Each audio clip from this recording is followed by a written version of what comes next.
จะคล้องเงือก เจ้าของกัน คล้องเงือกเห็นไหน เจ้าของเงามาดังไฟให้อยู่นี่ คล้องเงือกมืดมืด เออเอา ใจดีเลยมึง เอออ๋อตัวเฮ็ดได้จังได๋นี่พวกเจ้าเบิ่งดูเออ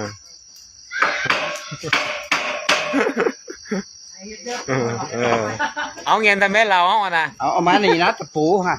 โอ้ยปักกันนี่ นี่นะสิไปจกยังไงผัวสิไปจกยังไงพุ่นนี่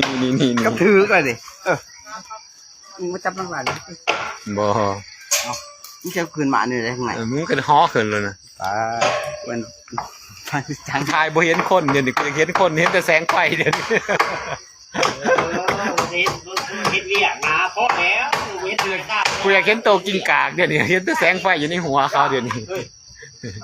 โอ้ตายแล้วพุ่น ก่อนนึงก่อน ตายแล้วพุ่น ยายมาทางนี้ คนทั้งนั้นก็ไปเหี่ยวหดหัวกันอยู่หั่นเอาแม่นอยู่อ่ะเอาสุดท้าย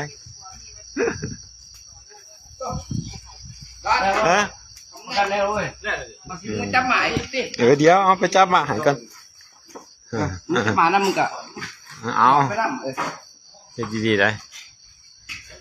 มันบ่เห็นหงส์ก็พ่อละสำนึกอายเขาเวลาไปโพสต์ลง